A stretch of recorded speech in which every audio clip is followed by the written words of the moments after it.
Police drag black teen out of school. Moments later, his father walks in. A federal judge. The first thing Marcus heard was the radio.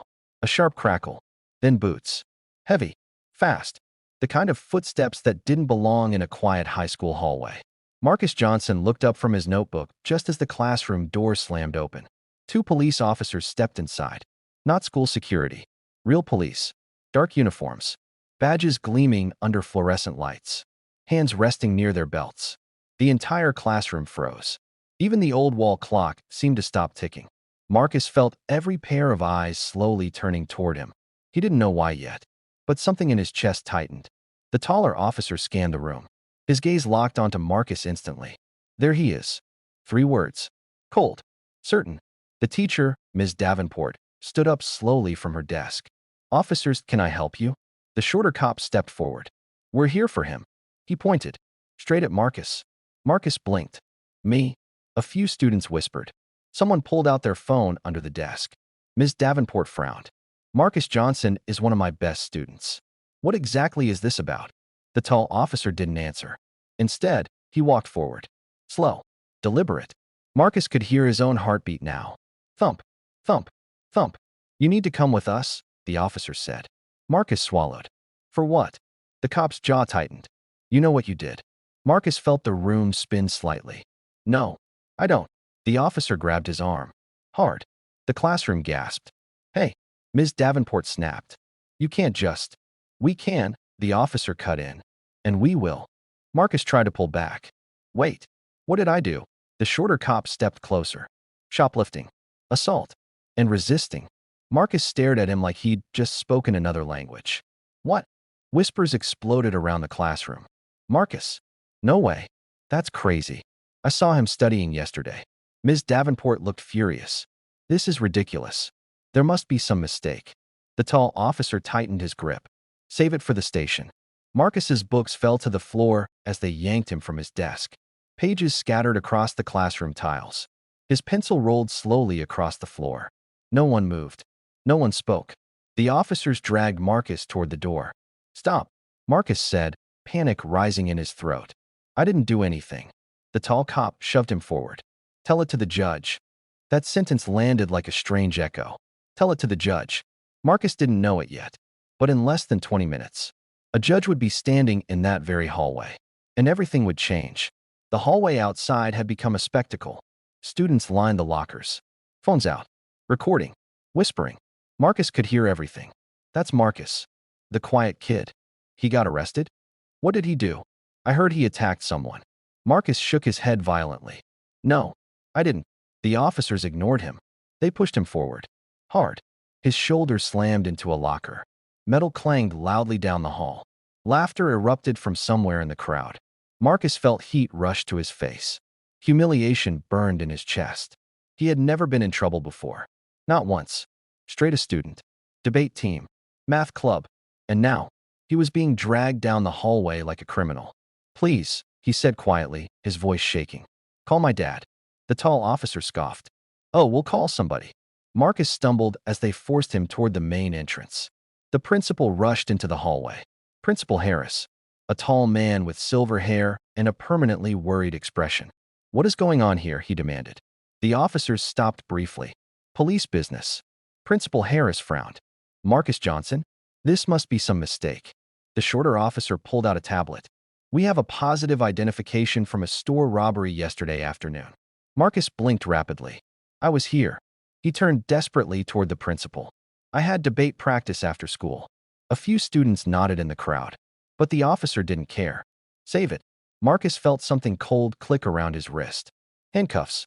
The sound echoed through the hallway. Click. Gasps filled the corridor. Marcus's stomach dropped. They had actually arrested him. For something he didn't do. Principal Harris stepped forward again. I insist you remove those cuffs immediately. This student has no disciplinary record. The tall officer leaned closer.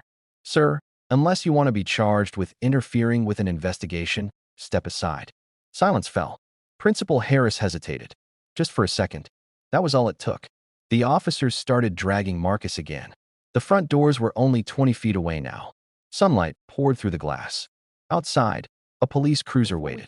Students in the comments where you are watching from and what time it is there. We love to know where our viewers are watching from. Now let's continue. Recording. Watching. Marcus felt his throat tighten. His entire life being destroyed in front of the whole school. Then he heard a voice. Stop. It wasn't loud, but it carried down the hallway like thunder. Every head turned.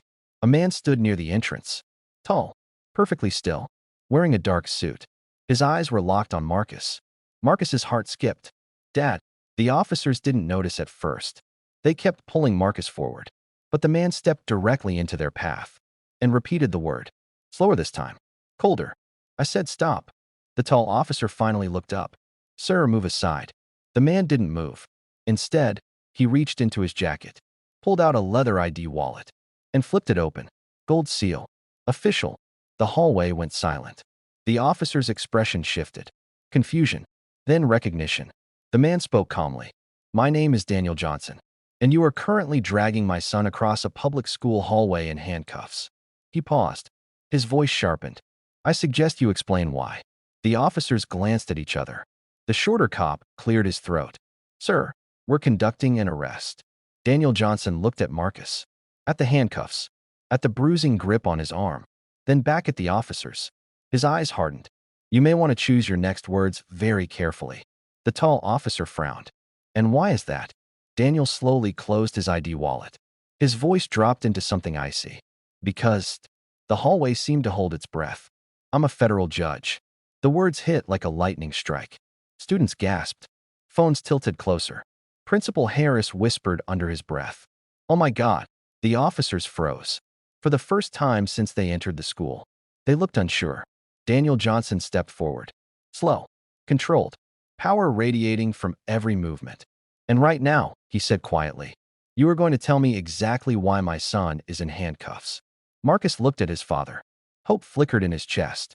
But the tall officer's jaw clenched. Sir, with respect, this doesn't change anything. The hallway erupted with whispers. Daniel raised an eyebrow. It doesn't. The officer shook his head. No, your son is under arrest for robbery. Marcus shouted. I didn't do anything. Daniel didn't even look at him. He was staring at the officer, studying him, the way a surgeon studies an X-ray. Then Daniel spoke again, softly, almost dangerously calm. Interesting. He gestured toward Marcus. Because my son was sitting in my office yesterday afternoon. The officer frowned. That's impossible. Daniel's eyes sharpened. Oh. He pulled out his phone, tapped the screen, and turned it toward the officer. Security footage. Timestamped. Marcus sitting at a desk, inside a courthouse office. At the exact time of the robbery, the officer's face went pale, and the hallway went completely silent. The hallway felt different now. Just seconds earlier, it had been full of noise, whispers, shuffling feet, the buzz of phones recording. Now it was silent. Not normal silence.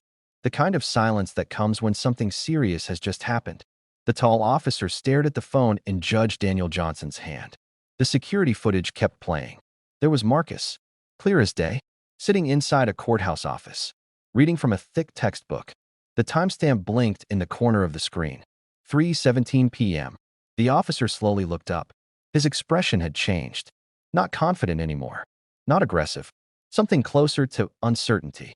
Marcus watched him carefully. Hope flickered inside his chest. But the officer cleared his throat and straightened his posture. That video doesn't prove anything, he said. A murmur rippled through the students in the hallway. Daniel Johnson didn't move. Didn't blink. He simply slid the phone back into his pocket. You're right, he said calmly. The officer's shoulders relaxed slightly. Then Daniel continued. It doesn't prove anything. He paused. But it does raise a very interesting question. The judge took a step closer. Now the two men stood only a few feet apart. If my son was sitting in my office at the courthouse at 3:17 p.m. yesterday. His voice lowered. Then how exactly did he rob a convenience store across town at the same time? The officer's jaw tightened. The shorter cop shifted uncomfortably. Behind them, more students had gathered. Phones held high, recording everything. Principal Harris rubbed his forehead nervously. This is getting out of hand, he muttered. But no one was listening to him anymore. Daniel Johnson looked directly at the officer holding Marcus. Release the handcuffs. Arrest order. The officer hesitated. The handcuffs. The judge's voice wasn't loud, but something about it carried authority that made people instinctively obey. The officer glanced at his partner, then back at the growing crowd, then finally at Marcus. Marcus could feel the officer's grip loosening slightly. But then, no. Gasps erupted around the hallway. The tall officer stood his ground. We're following procedure. Daniel tilted his head slightly. Procedure? Yes. The officer crossed his arms. Your son matched the description given by a witness. Marcus stared at him. That's it. The officer ignored him. Black male. Teenager. Gray hoodie. Backpack. Half the students in the hallway were wearing hoodies. Someone in the crowd whispered, "That's like everybody here." Daniel nodded slowly. Interesting. His eyes moved toward the police cruiser outside the glass doors. Did you also match fingerprints? The officer said nothing. Security footage? Silence. DNA. The shorter cop shifted again. The tall officer's confidence was cracking. Daniel folded his arms. So let me understand this correctly. His voice was calm, almost surgical. You entered a public school. He raised one finger, pulled a student out of class. Second finger, placed him in handcuffs. Third finger, and attempted to remove him from campus. His eyes sharpened, based solely on the fact that he is a black teenager wearing a hoodie. The words landed like a hammer. The hallway exploded with whispers. That's crazy. No way. They really did that. Marcus felt his chest tighten again. But this time it wasn't fear. It was anger. The officer's face flushed red. That's not what happened. Daniel raised an eyebrow. Then explain what happened.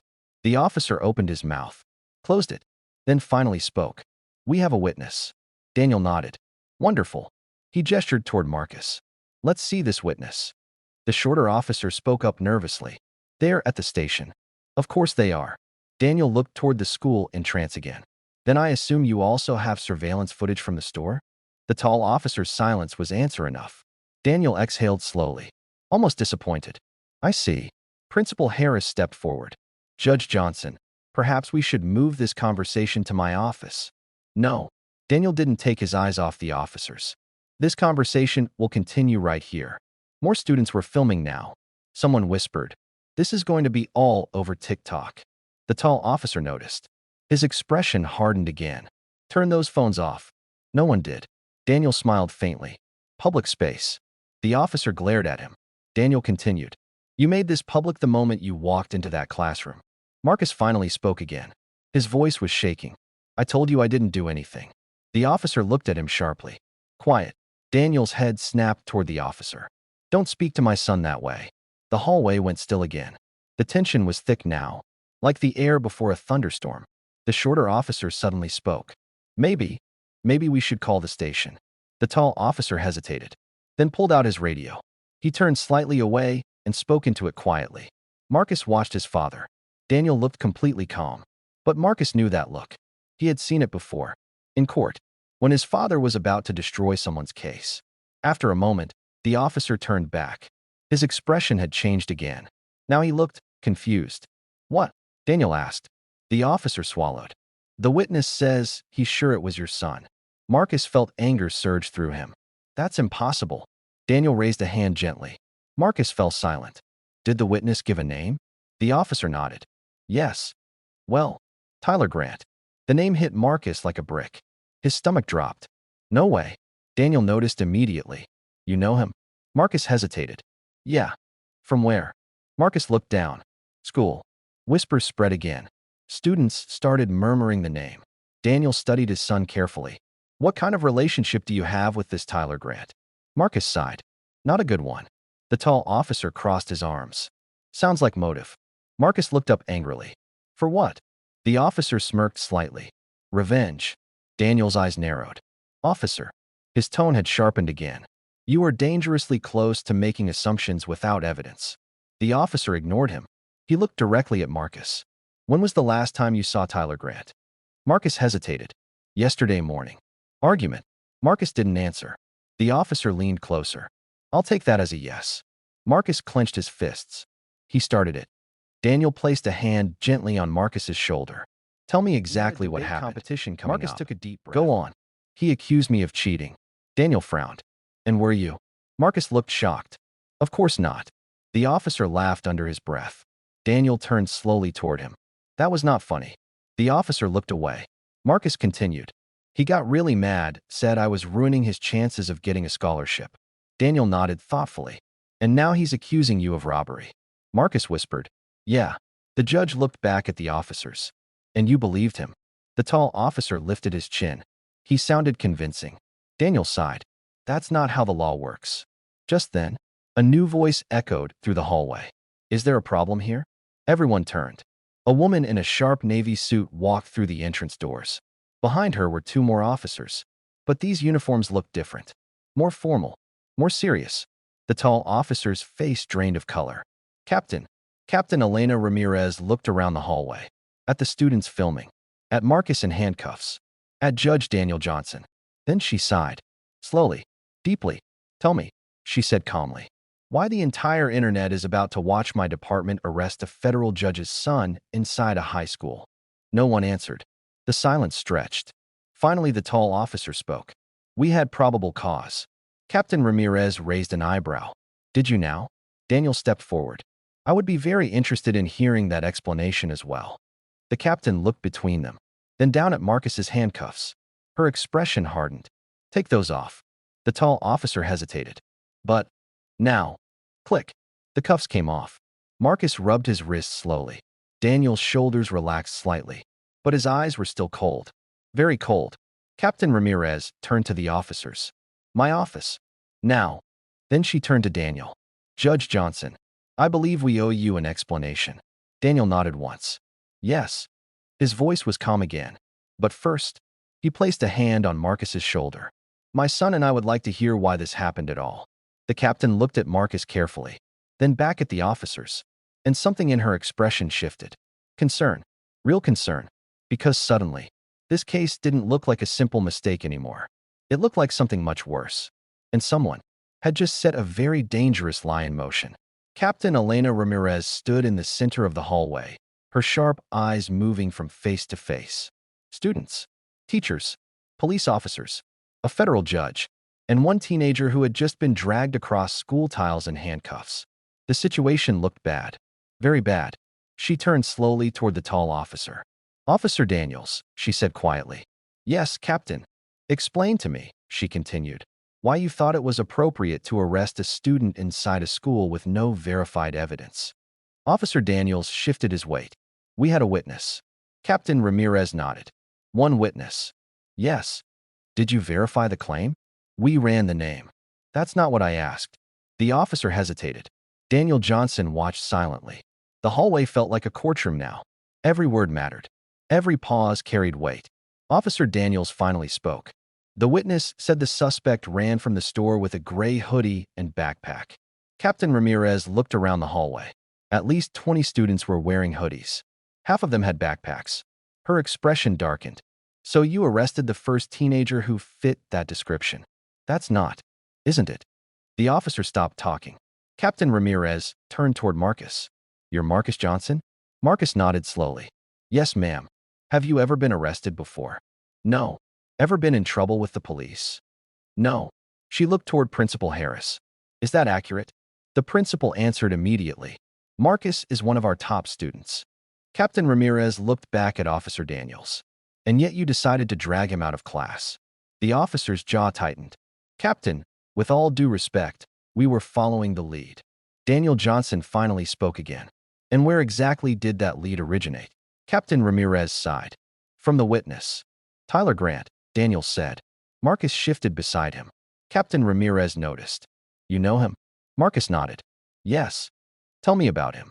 Marcus hesitated. His eyes drifted toward the floor. Daniel gently nudged his shoulder. Tell the truth. Marcus exhaled slowly. He hates me. The hallway stirred with whispers. Captain Ramirez raised an eyebrow. Why? Marcus looked uncomfortable. Because I beat him. In what? Everything. Some students in the hallway laughed quietly. Marcus continued. Grades. Debate competitions. Scholarships. Daniel watched him carefully. I got nominated and yesterday for the National Academic Fellowship. Principal Harris nodded proudly. He did. Captain Ramirez frowned. And Tyler? Marcus shrugged. He applied too. Did he get nominated? Marcus shook his head. No. The captain crossed her arms. So he accuses you of robbery. Marcus looked up. That's what I've been trying to tell everyone. Daniel Johnson's eyes darkened. But Captain Ramirez wasn't finished thinking. Where was this robbery supposed to happen? Officer Daniels answered. Corner Mart on Jefferson Street. Marcus blinked. That's across town. Yes. And what time? 3:15 p.m. Daniel spoke calmly. My son was in my office at 3:17 p.m. The captain nodded. Yes. I saw the footage. Officer Daniels looked uncomfortable. But the witness was very confident. Daniels' voice sharpened. Confidence is not evidence. The captain glanced toward the officers who had come with her. Bring Tyler Grant here. Officer Daniels blinked. Captain, you heard me. He's at the station. Then go get him. The officer hesitated. But Captain Ramirez stepped closer. Now, the officer swallowed. Yes, Captain. He and the shorter officer hurried out of the school. Students began whispering again. The tension hadn't disappeared. It had simply shifted. Now everyone was waiting. Daniel turned toward Marcus. Are you all right? Marcus rubbed his wrists again. They hurt. Daniel's jaw tightened slightly, but his voice remained calm. Did they say anything to you before they entered the classroom? Marcus thought. No. Did you know they were coming? No. Did anyone warn you? Marcus shook his head. No. Captain Ramirez listened carefully. Then she looked at the judge. Judge Johnson, may I speak with you privately? Daniel shook his head. No. The captain frowned slightly. I prefer. Everything that happens from this point forward will happen in front of witnesses. The hallway went quiet again. Captain Ramirez studied him, then nodded. Fair enough. 20 minutes passed. Students refused to leave. Teachers tried to send them back to class. No one moved. Phones were still recording. Eventually, the front doors opened again. Officer Daniels walked in. Behind him was Tyler Grant. Tyler looked irritated. Not scared. Not nervous. Just annoyed. What is this about? He said loudly. Then he saw Marcus, standing beside his father, free from handcuffs. Tyler stopped walking. His expression flickered, just for a second. But Marcus noticed. Daniel noticed too. Captain Ramirez stepped forward. Tyler Grant. Yes. You reported a robbery suspect yesterday. Yes. You identified Marcus Johnson. Tyler shrugged. Yeah. Why? Tyler smirked slightly. Because I saw him. Marcus felt anger boiling in his chest. You're lying. Captain Ramirez raised a hand. Let him speak. Tyler crossed his arms confidently. I was at the store buying snacks. Go on. I saw Marcus grab money from the register and run out. Marcus laughed in disbelief. That's insane. Tyler ignored him. Captain Ramirez watched Tyler carefully. Her eyes were sharp. Experienced. You're certain it was him? Yes. Absolutely certain. Yes. Daniel Johnson stepped forward. Interesting. Tyler finally looked at him. And you are? Daniel opened his wallet again. Showed the badge. Tyler's smirk disappeared. Oh. Daniel spoke calmly. You're accusing my son of a felony. Tyler swallowed. But Daniel interrupted him. Be careful. Tyler looked at Officer Daniels nervously. The officer avoided eye contact. Captain Ramirez stepped closer. Tyler. Yes. Which hand did Marcus use to grab the money? Tyler blinked. What? You said you saw him clearly. Yeah. So which hand? Tyler hesitated. His right. Marcus immediately lifted his hands. I'm left-handed. The hallway erupted in whispers again. Tyler's face turned red. I meant left. Captain Ramirez shook her head slowly. Too late. Daniel folded his arms. And that's not the only problem with your story. Tyler looked confused. What do you mean? Daniel pulled out his phone again. Security footage. But this time, it wasn't from the courthouse. It was from the convenience store. Tyler's face went pale. The judge turned the screen toward Captain Ramirez. You may find this interesting. The captain watched the video. Her eyes widened. Then she looked up slowly. At Tyler. You want to explain something to me? Tyler's voice cracked. Explain what? The captain turned the phone around. The hallway gasped. Because the video showed something shocking. The person robbing the store was wearing a gray hoodie, a backpack, and running out the door. But when the hood slipped back, it wasn't Marcus. It was Tyler Grant. The hallway exploded with shouts. No Tyler stumbled backward. I can explain. Officer Daniels looked horrified. Captain Ramirez's voice turned cold. You absolutely will. She turned toward the officers beside her. Detain him. Tyler panicked. No. Wait. But it was too late. The officers grabbed his arms. Just like Marcus earlier. Tyler struggled. This isn't fair. Marcus stared at him, disbelief flooding his chest. You tried to ruin my life. Tyler looked desperate now. I just needed the scholarship.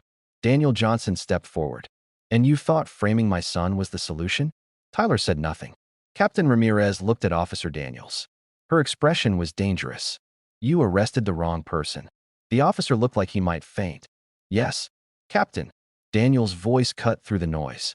But the real question, everyone looked at him, is how my son ended up in handcuffs before anyone bothered checking the security footage. Captain Ramirez had no answer. And that silence was about to cost the department far more than embarrassment. Because Daniel Johnson wasn't just a father. He was a federal judge, and someone had just violated the law in front of an entire school. The hallway was louder than it had ever been. Students shouting, teachers trying to restore order, phones still recording. And in the middle of it all, Tyler Grant struggling against the officers holding his arms. Let me go, he shouted. His voice cracked with panic. This isn't what it looks like. Captain Elena Ramirez didn't even blink. Save it, she said coldly. The officers tightened their grip. Tyler's eyes darted around the hallway, searching for someone, anyone, but no one was on his side anymore. The whispers had changed. Now they were sharp, accusing. You framed him. That's messed up. I knew Marcus didn't do it. Marcus stood beside his father, still rubbing his wrists. His chest was tight, not with fear anymore, but with disbelief. Just 20 minutes ago, he had been dragged across this hallway like a criminal. Now the truth was standing right in front of everyone. Daniel Johnson watched quietly as Tyler was restrained. Then he turned toward Captain Ramirez. Captain. Yes, Judge. Before this situation goes any further, I would like to understand something. She nodded. Of course. Daniel's gaze shifted briefly toward Officer Daniels. Why was my son arrested before basic evidence was reviewed? The hallway went quiet again. Captain Ramirez didn't answer immediately, because the truth was uncomfortable. Officer Daniels finally spoke. We were responding quickly to a reported crime. Daniel tilted his head slightly. Speed is admirable. His voice hardened. But accuracy is required. The officer swallowed. Daniel continued. You had a suspect. Yes. You had a location. Yes. You had surveillance footage. The officer hesitated. Yes. And yet, Daniel said calmly, you chose not to review it. The silence became heavy. The captain turned slowly toward Officer Daniels. Is that accurate? The officer looked down. Yes, Captain. A ripple of shock moved through the students again. Daniel nodded once. I see. Captain Ramirez crossed her arms. Officer Daniels. Yes, Captain. You are relieved of duty effective immediately. The officer's head snapped up. Captain. Badge. The hallway froze. Officer Daniels looked stunned. You're suspending me? Yes. But now. The officer hesitated, then slowly unclipped his badge, placed it in her hand. Captain Ramirez didn't raise her voice, but the authority in her tone was absolute. Internal Affairs will be contacting you within the hour. The officer looked humiliated. Students were still filming. His career was collapsing in real time. Marcus watched silently. It felt surreal. Captain Ramirez turned back to Daniel Johnson. Judge, on behalf of this department, I apologize. Daniel studied her for a moment. Apologies are appreciated. He glanced toward Marcus. But they do not erase what happened. Captain Ramirez nodded slowly. You're right. Marcus looked up at his father. Dad, can we just go home? The exhaustion in his voice was clear. Daniel placed a reassuring hand on his shoulder. Soon.